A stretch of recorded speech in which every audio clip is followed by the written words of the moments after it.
ধরুন, আপনি ভিসা ছাড়াই বিমানে উঠলেন। কোনো দূতাবাসে যাননি, কোনো অ্যাপয়েন্টমেন্ট নাই। তবুও বিমান থেকে নামার পর ইমিগ্রেশনে দাঁড়িয়ে আপনাকে বলা হলো, আপনি ভিসা পেয়ে গেছেন।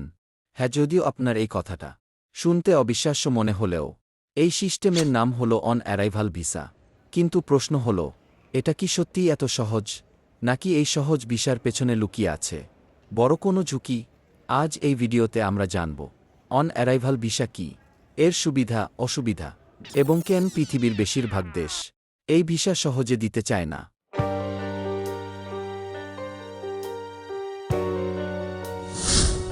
নাম্বার 1, অন অ্যারাইভাল ভিসা আসলে কি? অন অ্যারাইভাল ভিসা বলতে বোঝায় যে ভিসাটি কোনো দেশ আগে থেকে দূতাবাসে আবেদন ছাড়াই সরাসরি সেই দেশের বিমানবন্দর, স্থলবন্দর বা সমুদ্রবন্দরে এসে প্রদান করা হয়ে থাকে। অর্থাৎ আপনি ভ্রমণের আগেই পাসপোর্টে কোনো ভিসা ছাড়াই দেশটিতে প্রবেশের সুযোগ পেয়ে যান, এবং সেখানে পৌঁছানোর পর ইমিগ্রেশন অফিসার আপনার কাগজপত্র যাচাই করে আপনাকে ভিসা দেয়। এই ভিসা সাধারণত দেওয়া হয় স্বল্প মেয়াদী সফরের জন্য, যেমন পর্যটন, সংক্ষিপ্ত ব্যবসায়িক ভ্রমণ বা বিশেষ কোনো ইভেন্টে অংশগ্রহণের জন্য। নাম্বার 2, এই যে জিনিসটা আমরা বুঝতে চাই, অন অ্যারাইভাল ভিসা আর ভিসা ফ্রি কি এক জিনিস? অনেকে মনে করেন অন অ্যারাইভাল ভিসা আর ভিসা ফ্রি একই জিনিস। বাস্তবে কিন্তু সেটা একেবারেই নয়। ভিসা ফ্রি মানেটা কি? কোনো ভিসা ছাড়াই সরাসরি কোনো দেশে ঢুকে পড়া। কি ঠিক বললাম তো? এবার আসুন, অন অ্যারাইভাল ভিসা মানে কোনো দেশে ঢোকার সময় তখনই বা সেই মুহূর্তেই ভিসা দিয়ে দেয়া হয়। দুটি পদ্ধতি যদি তুলনা করি তাহলে বলা চলে ভিসা ফ্রি আরও সহজ, অন অ্যারাইভাল ভিসা তুলনামূলকভাবে নিয়ন্ত্রিত। এরপর আসি, কোনো দেশে অন অ্যারাইভাল ভিসা দেওয়া হয়। বিশ্বের সব দেশ অন অ্যারাইভাল ভিসা দেয় না। সাধারণত যেসব দেশ পর্যটনের ওপর বেশি নির্ভরশীল তারাই কেবল এই সুবিধা দিয়ে থাকে বাংলাদেশি পাসপোর্টধারীদের জন্য। কিছু দেশে অন অ্যারাইভাল ভিসা সুবিধা রয়েছে, তবে মনে রাখতে হবে এই নিয়ম সময়ের সাথে বদলে যেতে পারে এবং সব এয়ারপোর্টে একই সুবিধা নাও থাকতে পারে। আমরা এবার বিশ্লেষণ করব অন অ্যারাইভাল ভিসা থাকলে কি সুবিধা আর না থাকলে কি ঝামেলা। প্রথমেই বিশ্লেষণ করি এর সুবিধাগুলো নিয়ে।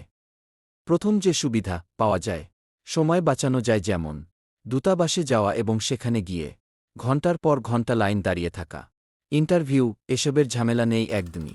দ্বিতীয় সুবিধা যেটা পাওয়া যায়, ডকুমেন্ট কম লাগে, passport, return ticket, hotel booking এবং অর্থের প্রমাণই সাধারণত যথেষ্ট হয়। তৃতীয় যে সুবিধা নেওয়া যায়, হঠাৎই ভ্রমণের জন্য উপযোগী। আপনার মনে হল ঘুরতে যাবেন, সেটা আপনি পারবেন যদি অন অ্যারাইভাল ভিসা আপনার কাছে থাকে। ইমার্জেন্সি বা হঠাৎ সিদ্ধান্তে ট্রাভেলের জন্য এটা কার্যকর। এরপর যে সুবিধা পাবেন সেটা হল আপনার মানসিক চাপ তুলনামূলক কম হবে। এবার বিশ্লেষণ করি এর অসুবিধাগুলো নিয়ে। সবচেয়ে বড় যে অসুবিধা হয় সেটা হল ভিসা পাওয়ার কোনো গ্যারান্টি থাকে না। দেখা গেল আপনি প্লেনে উঠতে তো পারবেন, কিন্তু ইমিগ্রেশনে গিয়ে ভিসা রিজেক্ট হয়ে যেতে পারে।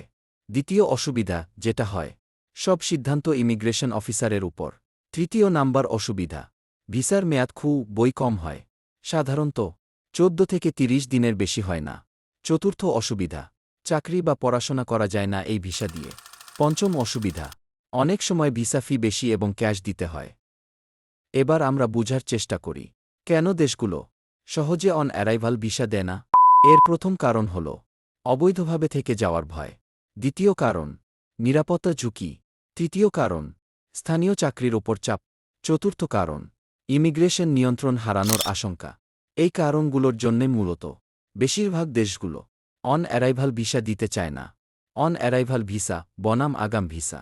অন অ্যারাইভাল ভিসা সহজ কিন্তু ঝুঁকিপূর্ণ। আগাম ভিসা সময় নেয় বটে কিন্তু নিরাপদ। পরিবার নিয়ে ভ্রমণ, প্রথমবার বিদেশ যাত্রা বা বড় বাজেট হলে আগাম ভিসাই ভালো সিদ্ধান্ত। ভিসা নেওয়ার আগে আপনি কি ভাববেন? নিজেকে প্রশ্ন করুন, রিটার্ন টিকিট আছে কি? হোটেল বুকিং পরিষ্কার আছে তো? যথেষ্ট পরিমাণ অর্থ আছে তো? ভ্রমণের উদ্দেশ্য স্পষ্ট আছে কি? এই প্রশ্নগুলোর উত্তরই আপনার ভিসা পাওয়ার সম্ভাবনা নির্ধারণ করে। প্রকৃত অর্থে অন অ্যারাইভাল ভিসা সহজ মনে হলেও এই সিদ্ধান্তটা একটা দায়িত্বপূর্ণ সিদ্ধান্ত। একটি ভুল কাজ বা ভুল উত্তর পুরো ট্রিপ নষ্ট করে দিতে পারে। তাই ভ্রমণের আগে ভিসা সম্পর্কে পরিষ্কার ধারণা নিন। ভিডিওটি ভালো লাগলে একটা লাইক দিন। পরের ভিডিওর জন্য অপেক্ষা করুন।